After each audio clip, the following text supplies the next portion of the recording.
pangalan ko po ay Jimboy. Ang bahay namin ay nasa gilid ng kagubatan. Luma na yung bahay namin pero matibay pa rin naman. Yung tatay ko mismo ang nagpatayo noon kaya sobrang proud siya sa bahay namin. Hindi naman sa pagmamayabang pero may kaya kami noon.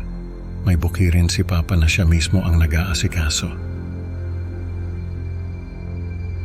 Pero nung mamatay si Mama, parang nawalan ng gana si Papa. Nung una, akala namin ay malalampasan din niya ang lungkot at pangungulila. Pero habang tumatagal, ay parang lalo lang siyang nawawala sa sarili. Natutong uminom ng alak si Papa. Binenta niya yung mga gamit ni Mama. Pati yung mga alahas nito ay tinunaw niya. Hindi na rin siya nagtrabaho sa bukid. Ang ate ko na ang nag-aasikaso sa amin. Si ate ay 16 years old noon. Ako naman ay 10 years old. Si ate ang nagluluto ng pagkain namin. Siya rin ang naglalaba ng mga damit namin. Tuwing gabi naman ay nagkukwento siya ng mga alamat ng diwata sa kagubatan para daw hindi ako mapagod. Sabi ni ate, yung diwata raw ay parang si Mama. Maganda, mapagmahal at mabait. Kaya lang ay may sumpa na kapag may gumawa ng masama sa kagubatan ay parurusahan niya ang mga ito. Sabi ko kay ate ay hindi ako matatakot sa diwata. Dahil si Papa mismo ang nagsabi sa akin na hindi totoo ang diwata na yon, na sabi ni ate ay totoo raw ang diwata. Kaya lang ay hindi pa ito nagpapakita kay Papa dahil mabait naman daw si Papa at hindi gumagawa ng masama sa kagubatan. Naniwala naman ako kay ate dahil noon ay sobrang idol ko siya. Tuwing birthday ko ay nagluluto ng masarap na pagkain si ate. Kahit na simpleng spaghetti lang ay masaya na ako. Si Papa naman ay hindi na umuwi sa bahay. Natutulog na lang siya sa kubo sa bukid kaya kami lang ni ate ang naghahanda. Nung mag-11 years old ako ay nagluto si ate ng spaghetti. Nag-ihaw din siya ng manok. Sabi ko ay kami lang ang kakain. Pero sabi ni ate ay baka sakaling umuwi si Papa. Hindi kami kumain ni ate. Hinintay namin si Papa. Pero hanggang sa maubos na yung kandila sa mesa ay hindi pa rin siya umuwi. Sabi ni ate ay kainin na lang daw namin yung spaghetti at manok. Baka daw mapanis pa. Hindi ko na lang pinakita kay ate na nalungkot ako. Kasi alam kong mas nalungkot siya. Lumipas pa ang mga taon. Si ate ay nagtitinda ng mga gulay sa palengke. Yung mga gulay ay galing sa bukid ni Papa. Nagdadala si ate ng mga gulay sa palengke at binibenta niya yon. Malakas kumita si ate. Kaya lang ay natutunan din niyang gumaya kay Papa. Nagkaroon siya ng bisyo. Pero hindi alak, kundi sugal. Nahuli ko si ate na naglalaro ng tong-its kasama yung mga kaibigan niya. Sabi ko ay mali yung ginagawa niya pero nagalit pa siya sa akin. Sabi niya ay wag daw akong makikialam dahil hindi ko naman pera ang isinusugal niya. Hindi ko na lang siya pinansin. Nung araw na yon ay umuwi si Papa. Sabi niya ay may parating daw na malakas na bagyo. Kaya nagdesisyon siyang sa bahay na lang namin tumuloy. Nung gabing yon, parang gusto nang liparin ng bagyo yung bahay namin. Yung hangin sobrang lakas parang may mga boses na sumisigaw sa dilim. Lahat kami, si ate, si Papa, pati ako, nagyakapan na lang sa takot. Hindi ko alam kung sino ang kinakausap ni Papa dahil hindi naman siya relihiyosong tao. Pero natutuwa ako na kahit papano ay nag-aalala pa rin siya para sa amin. Nung kalagitnaan ng bagyo ay narinig namin yung mga kaluskos sa paligid ng bahay. Parang may mga taong naglalakad sa labas. Sabi ni Papa ay baka mga sanga lang daw yon na tinatangay ng hangin. Pero iba yung pakiramdam ko. Parang may nagmamasid sa amin. Sabi ko kay ate ay lalabas ako para tingnan kung ano yung mga kaluskos na yon. Pero sabi niya ay wag na. Hayaan na lang daw namin at baka mapahamak pa ako. Pero matigas ang ulo ko. Kumuha ako ng flashlight at lumabas. Paglabas ko, nakita ko si Papa na naglalakad sa paligid ng bahay. May mga ugat at dahon na tumutubo sa katawan niya. Para bang naging bahagi na siya ng kagubatan. Siguro dahil sa sumpa ng diwata. kaya nagkaganito siya. Sabi ko sa kanya ay tigilan na niya ang ginagawa niya, pero hindi niya ako pinansin. Sobrang hirap ng sitwasyon kasi papa ko pa rin siya, pero kailangan kong protektahan ang pamilya namin. Kinuha ko yung itak na nakasabit sa dingding. Lumabas ulit ako ng bahay. Nakita ko na may mga ugat na umaabot sa bahay namin. Nakapulupot yun sa mga poste at sa mga dingding. Nakita ko rin si Papa na naglalakad sa paligid. Sabi ko sa kanya ay tigilan na niya ang ginagawa niya, pero hindi niya ako pinansin, kaya sinimulan kong putulin yung mga ugat na umaabot sa bahay namin. Nakita ko na napangiwi si Papa, kaya tinuloy-tuloy ko yung pagputol sa mga ugat. Sumigaw si Papa, pero hindi ko siya pinansin. Patuloy lang ako sa pagputol ng mga ugat. Hanggang sa makita ko na nakaluhod na si Papa at nagmamakaawa na tigilan ko na siya. Pero hindi ko siya tinigilan. Pinutol ko pa rin yung mga ugat. Hanggang sa magmakaawa na siya, natapusin ko na ang paghihirap niya. Sabi ko sa kanya ay patawarin niya ako. Pero ito lang ang paraan para matapos ang lahat. Pagkatapos kong sabihin yon, ay tinaga ko siya sa leeg. Tumalsik yung ulo niya at gumulong sa lupa. Noon ko lang napansin na may mga ugat na tumutubo sa leeg niya. Nung balikan ko si ate sa loob ng bahay, ay umiiyak siya. Pero niyakap niya ako at sinabing, "Salamat dahil pinrotektahan ko sila." Sabi ko kay ate ay hindi ko alam kung anong nangyari. Pero sa tingin ko si Papa ay nakuha na ng diwata. Sabi ni ate, kapag may ginawang masama sa kagubatan, may kapalit talaga. Kaya siguro ganito ang nangyari kay Papa. Naging bahagi na siya ng kagubatan. Kaya nagawa niyang maglakad sa paligid ng bahay namin at takutin kami. Sa tingin ko ay si Papa rin ang may kagagawa ng mga ugat na umaabot sa bahay namin. Pero sa halip na matakot ay nilakasan ko ang loob ko at pinrotektahan ang pamilya ko. Sabi ni ate ay tama raw ang ginawa ko. Dahil kung siya raw ang makakakita sa mga ugat na yon, ay baka natakot na lang siya at hinayaan na lang ang diwata na sakupin ang buong bahay namin. Simula noon, ako na talaga yung tagapagtanggol ng pamilya namin. Kahit na bata pa ako, alam kong kailangan kong protektahan sila. Kahit anong mangyari, hindi ko hahayaang masaktan ulit ang pamilya ko. Hanggang ngayon ay ako pa rin ang tagapagtanggol ng pamilya namin. Pero kahit ilang taon na ang lumipas, yung mga bulong ng kagubatan parang laging nandyan. Minsan nga, kahit walang bagyo, naririnig ko pa rin sila.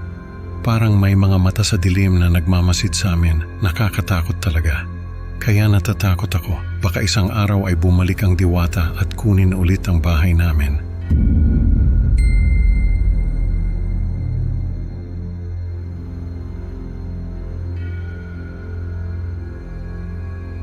Hiker po ako. Hindi naman sa pagmamayabang pero napakarami ko ng naakyat na bundok sa Pilipinas. Minsan nga nakarating na ako sa ibang bansa dahil sa pag-akyat. Pero hindi ko na lang babanggitin kung saan. Basta, ang karanasan ko na ito ay dito mismo sa Pilipinas nangyari. Nag-hiking ako noon sa isang bundok na hindi ko pa nararating. Maganda raw kasi ang tanawin doon, sabi ng mga kakilala ko na nakarating na roon. Malayo yung bundok na yon at medyo delikado kasi walang mga guide.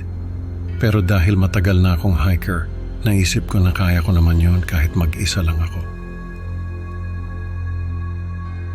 Habang nasa kalagitnaan ako ng pag-akyat, biglang bumuhos yung ulan. Hindi lang basta ulan, talagang parang may bagyo. Sabi ko sa sarili ko, kailangan ko munang maghanap ng masisilungan. Baka kasi tamaan ako ng kidlat o kaya naman ay magkasakit ako sa sobrang pagkabasa. Nakita ko yung kubo na yon sa gitna ng kagubatan. Medyo luma na yung kubo, pero sabi ko sa sarili ko, pwede na yon. Kaysa naman magpatuloy ako sa pag-akyat na wala akong kasiguraduhan kung may matatagpuan akong silungan. Pagpasok ko sa kubo, nakita ko yung mga habi na nakasabit sa dingding, ang gaganda ng mga kulay. Tapos, yung disenyo ay parang may kwento. May isang diwata na nakaupo sa tabi ng ilog, tapos may malaking balete tree. Habang tumatagal yung kwento ay parang may nawawala sa kwento. Yung diwata ay umiiyak, tapos yung balete tree ay natutuyo. Sa gitna ng kubo may isang pahinting na nakasabit sa dingding. Painting yun ng isang ilog, pero kung tititigan mo ng mabuti, yung ilog ay umiiyak.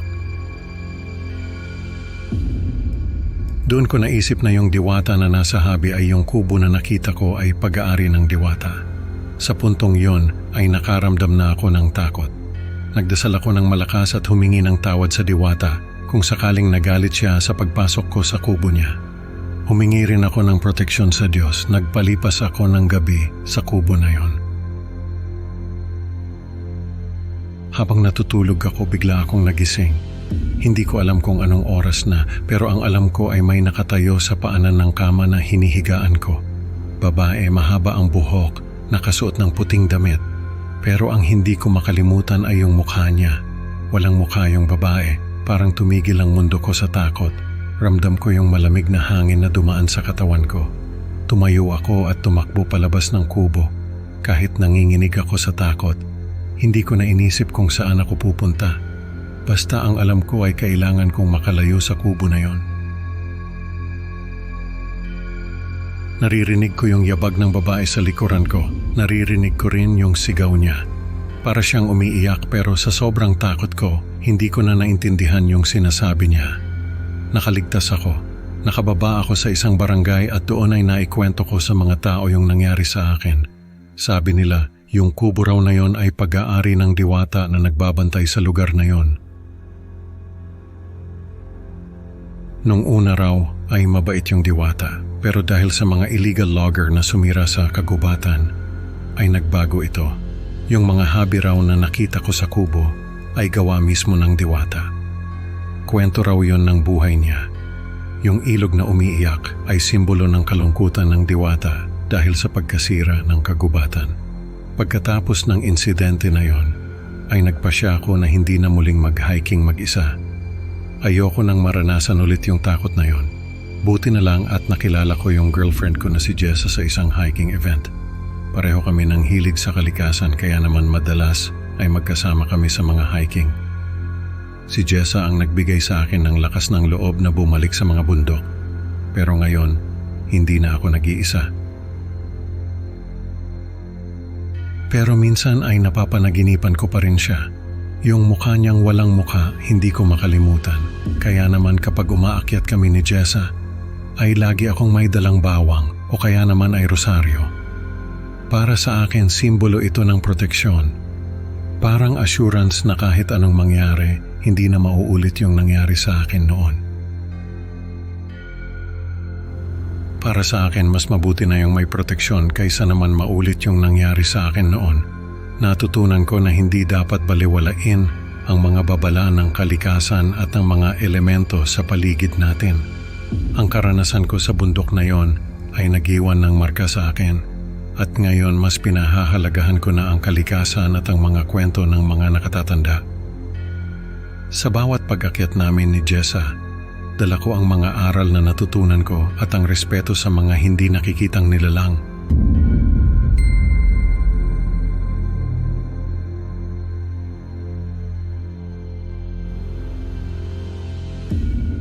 Ako po si Lolo Narding. Dito ako nakatira sa bayan natin. Dito na ako pinanganak at lumaki. Noong bata pa ako, tahimik lang ang bayan natin. Walang mga pasyalan o mga mall. May mga tindahan, pero hindi yung katulad ng mga tindahan ngayon na aircon at may mga display na makukulay. Noon simple lang talaga ang lahat. Yung mga tao, simple lang din. Hindi katulad ngayon na lahat ng tao may cellphone, may sasakyan, may mga alahas. Noon, ang mga tao kontento na sa simpleng pamumuhay. Masaya na kami noon kapag may dumadating na pista o kaya naman ay fiesta. Dahil yun lang yung pagkakataon na nakakapanood kami ng mga palabas at nakakakain ng mga espesyal na pagkain. Isang araw, may dumating na estranghero sa bayan namin. Nasa 10 taong gulang lang siguro ako noon. Nakita ko yung estranghero na yon na may dalang malaking kahon na nilalagay niya sa isang kariton. Nagtaka ako kung ano yung laman ng kahon na yon kasi parang ang bigat-bigat. Nung mapansin ako ng lalaki na nakatingin sa kanya, tinawag niya ako at sinabi na may ipapakita raw siya sa amin. Kapag dumilim na, sa plaza raw siya makikita. Nagulat ako sa sinabi niya kasi hindi naman taga ron yung lalaki. Pero parang alam niya kung saan yung plaza. Nagtaka ako pero hindi ko na lang pinansin. Nung dumilim na, kumalat yung balita sa buong bayan tungkol sa estranghero na yon. Dahil nga sa simpleng bayan lang kami, yung mga ganong balita ay mabilis kumalat. Naghanda na sana yung mga tao para matulog, pero dahil sa kagustuhan na makita kung ano man yung ipapakita ng estranghero, ay nagpuntahan sa plaza yung mga tao. Nung gabing yon, halos lahat ng tao sa bayan namin ay nasa plaza. Yung iba nga ay galing pa sa mga karatig bayan. Nung makita ko ulit yung lalaki, may dala na naman siyang kahon. Tapos may isa pa siyang kahon na nasa gitna ng plaza. Nakaupo siya sa ibabaw noon. Nung makita niya na kumpleto na yung mga manonood, tumayo siya at nagpakilala. Nakalimutan ko na yung pangalan niya kasi matagal na panahon na yon. Pero ang naaalala ko ay sinabi niya na sa darating na pista ay hindi na kailangan gumastos ng mga tao para sa kasiyahan. Dahil siya na raw ang bahala na magbigay ng kasiyahan at kaginhawahan sa lahat. Natuwa yung mga tao sa sinabi niya. Sabi pa nga ng iba, ay napakabait daw ng lalaking yon. Tapos ay binuksan niya yung kahon at nilabas yung isang napakalaking trompeta. Parang hindi bagay na tawaging trompeta kasi napakalaki talaga. Nung simulan niyang hipan yung trompeta, nagulat ako kasi hindi naman tunog trompeta yung narinig namin. Parang musika na may kasamang boses na kumakanta. Hindi ko na maalala kung ano yung kanta na yon, pero ang naaalala ko ay napakasaya ng tugtog na yon. Parang gusto mong sumayaw at tumalon sa saya. Yun nga ang ginawa ng mga tao. Isa-isa silang nagsayawan. Yung iba tumatalon pa habang sumasayaw. Ako naman, hindi ko na napansin na sumasayaw na rin pala ako. Parang hindi ko na makontrol yung katawan ko. Sumayaw lang ako ng sumayaw. Tapos, nung mapagod ako, hindi ako makapahinga. Sumayaw pa rin ako ng sumayaw. Yung mga tao naman, nakangiti silang lahat habang sumasayaw. Parang nasa isang trance silang lahat. Nung mapagod na talaga ako, napansin ko na yung mga tao, hindi na sila makaalis sa ginagawa nila. Yung iba, nagsisimula ng humingal. Pero hindi pa rin tumitigil sa pagsasayaw. Nung mapansin ko yung estranghero, nakatayo lang siya ron at hinihipan yung trompeta. Parang hindi siya napapagod, nagsimula na akong matakot. Lumapit ako sa kanya at sinabi na pwede na siyang tumigil. Pero parang hindi niya ako naririnig. Hindi ko alam kung gaano nakatagal na sumasayaw yung mga tao sa paligid ko. Pero napansin ko na yung iba ay hindi na nakangiti. Yung iba umiiyak na. Pero yung mga paa nila ay patuloy pa rin sa pagsayaw. Yung iba sumisigaw na at humihingi ng tulong. Pero hindi pa rin tumitigil sa pagsayaw. Nagdesisyon ako na lumapit ulit sa estranghero at pilitin siya na tumigil na sa ginagawa niya. Nung lapitan ko siya, nakita ko na yung mukha niya ay parang natutunaw. Parang mantika na natutunaw sa init. Tapos may tumutubo pang mga sungay sa ulo niya. Natakot ako at napaatras. Pero hindi ako tumigil. Sinabi ko sa kanya na tama na yung ginagawa niya. Pero hindi niya ako pinansin. Lalo pa niyang hinipan yung trompeta. Nung mga oras na yon, yung mga tao sa paligid ay sumisigaw na lahat. Yung iba nakaluhod na habang sumasayaw. Yung iba naglalakad na papunta sa estranghero. Pero habang naglalakad sila, yung mga paa nila ay patuloy pa rin sa pagsayaw. Yung mga mukha nila ay nagiging parte na ng sahig ng plaza. Yung mga kamay nila ay nagiging semento, pero yung mga paa nila ay patuloy pa rin sa pagsayaw. Nung mga oras na yon, hindi ko na alam ang gagawin ko. Natatakot na ako, kaya ang ginawa ko ay tumakbo na lang ako palayo. Habang tumatakbo ako, naririnig ko pa rin yung tugtog ng trompeta. Naririnig ko pa rin yung mga sigaw ng mga tao. Pero hindi ko na sila nilingon. Tumakbo lang ako ng tumakbo hanggang sa makalabas ako ng plaza. Pagkarating ko sa bahay, nagtago ako sa ilalim ng kama. Doon ko narinig yung huling tunog ng trompeta. Nung lumabas ako, wala na yung estranghero. Wala na rin yung mga tao. Pagbalik ko sa plaza, nakita ko na yung mga tao ay naging parte na ng plaza. Yung mga mukha nila ay nakalabas sa sahig. Yung mga kamay nila ay nakadikit sa mga dingding. Yung iba naman ay nakatayo sa mga poste ng ilaw. Ako na lang ang natirang tao sa bayan natin. Lumipas ang mga taon at natutunan kong tanggapin ang nangyari. Nung magkaroon ulit ng mga tao sa bayan natin, ay pinapaalala ko sa kanila ang nangyari sa akin. Kaya hanggang ngayon ay walang gustong magpunta sa plaza. At kapag may estranghero na nag-aalok ng mga bagay na magpapasaya raw sa atin, ay agad natin silang pinapalayas.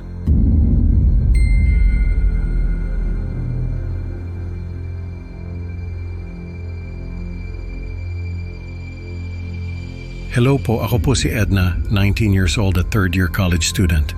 May isa-share lang po sana akong karanasan. Hindi ko alam kung matatawag ba itong paranormal experience, pero sana magustuhan nyo. Nagsimula ito nung 17 years old ako. Normal lang naman ako noon. Normal na estudyante, normal na tao, normal na perception sa oras at panahon. Pero isang araw, bigla na lang nagbago ang lahat. Parang nagising ako sa ibang mundo. Yung mga araw na dati kong alam, bigla na lang nag-iba. Nawala yung sense of normalcy ko. Hindi ko na maintindihan kung ano ang totoo at kung ano ang hindi. Parang lahat ng pinaghirapan ko sa school biglang naglaho. Hindi ko na alam kung saan ako magsisimula. Nagsimula ang lahat noong magpunta kami ng mga kaibigan ko sa isang magandang lugar sa bundok. Nakita lang namin yon sa Facebook. Tapos, nagkayayaan na kaming puntahan yon. Habang naglalakad kami doon sa trail, may nakita akong magandang bato. Kinuha ko yon, tapos inuwi sa bahay. Doon nagsimula ang lahat. Nagising ako isang araw, tapos sabi ng kapatid ko late na raw ako sa school. Nalilito ako kasi summer vacation pa lang noon. Sabi ko, bakit ako papasok? Sabi ng kapatid ko, pasukan na raw. Tapos tinuro niya yung kalendaryo.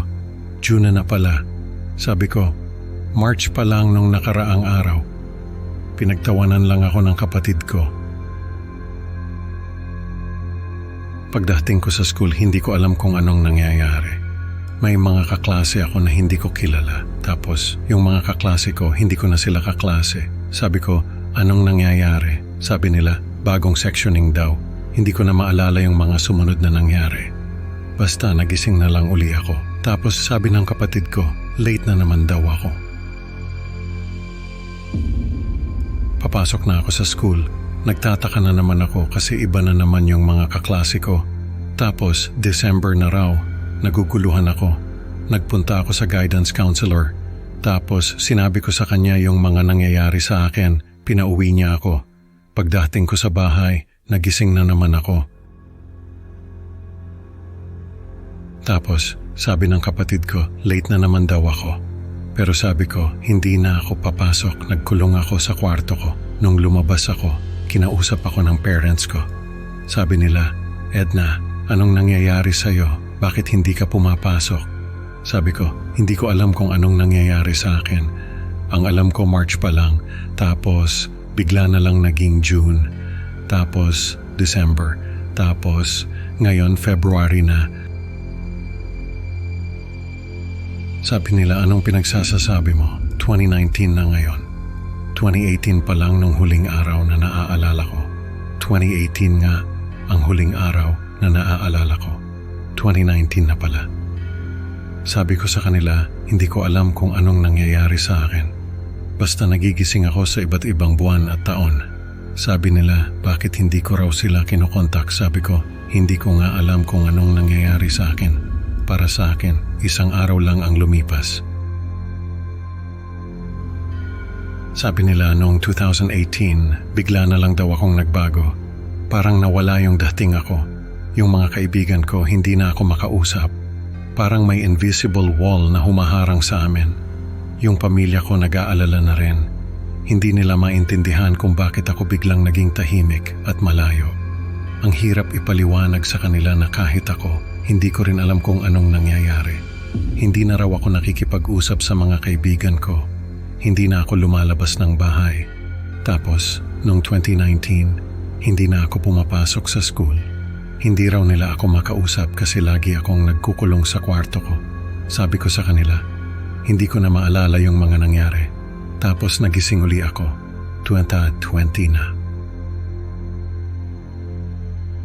Doon ko na naisip na kailangan kong isulat lahat ng mga nangyayari sa akin. Kailangan kong ilista yung mga araw na nagigising ako. Kailangan kong i-document lahat para malaman ko kung ano ba talaga ang nangyayari sa akin. Ginawa ko yon. Napansin ko na may pattern pala yung mga paglipat ko sa panahon. Nagigising ako tuwing kabilugan ng buwan. Tapos, iba-ibang buwan at taon ang pinupuntahan ko. Nalaman ko rin na hindi lang pala sa future ako nakakapunta. Minsan, napupunta rin ako sa nakaraan. Sabi ko, ano bang nangyayari sa akin? Hindi ko na alam kung anong gagawin ko. Hindi ko na alam kung anong taon na ba talaga. Tapos, isang araw, nagising uli ako. Kabilugan na naman ng buwan. Sabi ko, ano na naman kaya ang taon ngayon? Pero nagulat ako kasi 2020 pa rin. Doon ko naisip na baka may kinalaman yung kabilugan ng buwan. Napansin ko na tuwing kabilugan ng buwan parang may kakaibang nangyayari. Parang may invisible na puwersa na humahatak sa akin at nagdadala sa iba't ibang panahon. Parang isang pinto na bumubukas tuwing kabilugan ng buwan at hindi ko mapigilan na pumasok. Baka yun ang dahilan kung bakit lumilipat ako sa oras. Baka dahil sa kabilugan ng buwan, nagbabago yung perception ko sa panahon. Sinabi ko sa kapatid ko yung hinala ko, tapos sabi niya baka raw may kinalaman ito sa mga kwentong bayan. Mahilig kasi sa mga kwentong bayan yung kapatid ko. Sabi niya may diwata raw ng panahon na naglalaro sa perception ko. Tapos naalala ko yung bato na nakuha ko doon sa bundok. Sabi ko sa kapatid ko, baka yun ang dahilan. Kinuha ko yung bato, pinakita ko sa kanya. Sabi niya, baka raw pag-aari yun ng diwata ng panahon. Kaya ganun ang nangyayari sa akin. Sabi ko, ano bang dapat kong gawin? Sabi niya, ibalik ko raw yung bato. Kailangan daw sa ilalim ng kabilugan ng buwan ko ibalik yung bato sa diwata. Tapos, humingi ako ng tawad sa kanya. Ginawa namin yon. Nagpunta kami doon sa bundok. Inabangan namin yung kabilugan ng buwan. Tapos, nung kabilugan na ng buwan, nagpunta kami doon sa lugar kung saan ko nakuha yung bato. Sabi ko, diwata ng panahon, patawad po. Kinuha ko itong bato na pag-aari mo, hindi ko po sinasadya. Pagkatapos kong sabihin yon, may lumitaw na babae na parang nagliliwanag. Ang ganda niya, parang hindi siya mula sa mundong ito. Kinuha niya yung bato, tapos ngumiti siya sa akin. Parang may sinasabi yung ngiti niya na hindi ko maintindihan. Pero alam kong may ibig sabihin. Parang may binigay siyang bagong pananaw sa akin. Isang koneksyon sa kalikasan na hindi ko pa nararanasan noon. Pagkatapos kong sabihin yun, biglang may lumitaw na babae. Ang ganda niya, sobrang ganda. Tapos, kinuha niya yung bato. Ngumiti siya sa amin. Tapos, nawala na siya. Pagkatapos noon, bumalik na uli sa dati yung perception ko sa panahon. Pero may napansin ako, kapag kabilugan ng buwan, parang may kakaibang enerhiya na dumadaloy sa akin. Kapag may lunar eclipse, parang nararamdaman ko yung pagbabago sa hangin. Kapag may meteor shower, parang may musika na naririnig ako mula sa kalangitan. Parang naging mas sensitibo ako sa mga pagbabago sa paligid ko. Parang binigyan ako ng diwata ng bagong paraan para makipag-ugnayan sa mundo. Nararamdaman ko yon. Kapag may lunar eclipse, ramdam ko yon. Kapag may meteor shower, nararamdaman ko yon. Kapag may mga pagbabagong nangyayari sa kalikasan, nararamdaman ko yon. Parang may kakaibang koneksyon ako sa kalikasan. Sa tingin ko may kinalaman yung diwata ng panahon sa mga nararamdaman ko. Parang kahit na ibalik na niya ako sa dati, hindi niya ako tuluyang iniwan. Parang may invisible thread na nag-uugnay sa amin. Kaya nagpapasalamat ako sa kanya. Sa bawat puno na itinanim ko, sa bawat alay na ibinibigay ko, sana maramdaman niya na hindi ko siya nakakalimutan. Sana magustuhan niya ang alay kong puno na simbolo ng aming patuloy na ugnayan. Siguro, binigyan niya ako ng regalo, kaya nagpapasalamat ako sa kanya. Sa ngayon, 2023 na, nagtanim ako ng puno doon sa lugar kung saan ko nakuha yung bato. Alay ko yon sa diwata ng panahon. Sana magustuhan niya